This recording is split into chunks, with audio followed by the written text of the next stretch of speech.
Tara guys, at samahan nyo muna kong ilagay yung mga na-checkout kong organizer dito sa aming munting sari-sari store dito sa loob ng bahay namin. Nakaraan pa nga ito dumating pero ngayon ko lang naasikaso. Alam nyo naman, maraming ginagawa ang mari nyo. Busy yarn, charis. Bubudulin ko muna kayo for today's video guys. Alam ko namang karamihan sa mga mami ngayon gaya ko ay naa-addict sa mga organizer. Isa na nga yan sa kaligayahan natin at stress reliever pag nakakabili tayo ng mga bagong gamit sa bahay. Medyo matagal-tagal na nga rin nasa cart ko tong organizer na to pero ngayon ko lang talaga siya na-check out. At talaga namang nagulat ako dahil malaki pala siya sa personal. Akala ko kasi maliit lang siya kaya 5 agad yung check out ko. Pag napapanood ko nga to sa mga nagpo-promote, nanggigigil talaga ako dahil gusto ko na talaga siyang i-check out. Gandang-ganda kasi talaga ako guys at hindi naman ako nabigo. Napakaganda nga niya talaga sa personal. Hindi ko nga agad check out to kasi gusto ko sabay-sabay na pag nag-check out ako, isang bagsakan lang dahil gusto ko talaga siya. Tinansya ko nga lang kung ilan yung magkakasya sa first layer ng metal rack ko. Grabe guys, ang ganda nito. Mag-check out kayo nito. Acrylic nga to guys, tapos plastic naman yung pinaka-base niya. Tingnan nyo naman kung gaano siya kaganda at sulit na sulit talaga yung presyo niya.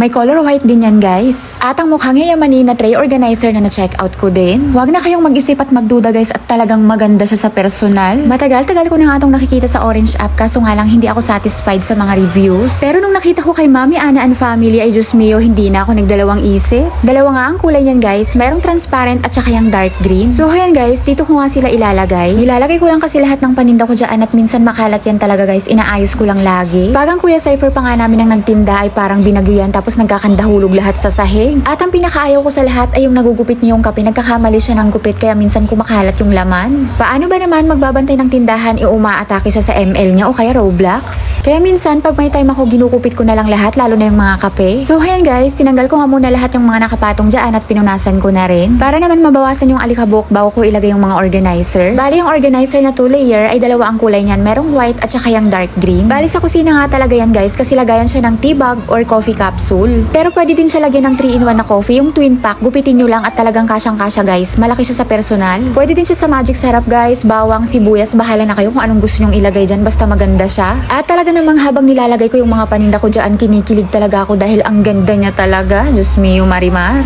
Lalo tuloy akong sisipaging mag-organize ng mga paninda ko nito. So ayan guys, pag nag-check out kayo, i-compare nyo na lang yung mga nilalagay ko, yung mga size na nilagay ko dyan para matansya nyo din kung ano talaga yung ilalagay nyo dyan.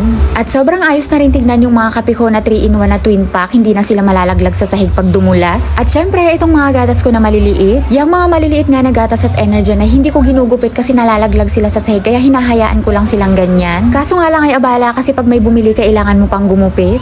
Wala din naman kasi akong masabitan dito pero ngayon gugupitin ko na sila isa-isa kasi may tray naman na, hindi lang sila magkakalat. Kaya sa lahat ng may gusto, ilalagay ko yung mga links sa comment section. Check nyo na lang guys. Walang halong biro pero napakaganda talaga nila at sulit talaga yung ibabayad nyo, wala kayong pagsisisihan guys. Yung ibang nagpo-promote nga ng tray na yan ay inaapakan pa nila tapos sinasakyan pero kung hindi ko nagagawin ayoko siyang magasgas. Charis. Akala ko nga kanina 4 lang yung kasya dyan pero tama lang pala na 5 yung chinek out ko dahil saktong-sakto lang ang 5. Mailalagay ko na nga yung mga ibang palaman na nakasashay. Ay grabe, nakakakilig talaga. Sakto lang talaga yung mga paninda kong palaman. Nandyan na sila lahat. Heto yung before at heto naman ang after. Ano pang ginagawa? Magpapabudol na yarn. Mag-check out na yarn. Yun lang muna guys for today's video at sana nakarating kayo hanggang dito sa dulo. At kung nagustuhan nyo tong video na to ay pa-like and share naman. Pa-follow na din. Yun na guys for today's video. At yan mat. Bye-bye! Isa ka din ba sa naghahanap ng authorized distributor ng I Am Amazing Pure Organic Barley? Or naghahanap ka ng mabibilhan online kaso nga lang nag-aalangan ka kasi baka makabili ka ng fake? Good news guys, dahil isa akong authorized distributor ng I Am. Pwede nyo pong hingiin ang picture ng aking ID through Messenger para ma-scan ninyo at makasiguradong legit. Sa mga hindi po nakakaalam, sila po ang Board of Directors, founder at owner ng I Am Worldwide. Nationwide at international po ang ating shipment. Ako po mismo ang magpapak at magpapaship para makarating sa inyo ang authentic na Amazing Pure Organic Barley. Para po sa gustong mag-avail at magpa-member, i-direct message nyo lang po ako sa aking personal account. Available din po si I Am Amazing Pure Organic Barley at iba pang product ni I Am Worldwide sa aking TikTok shop at sa aking shop sa Shopee. Ilalagay ko po ang mga links sa comment section maging ang aking personal account.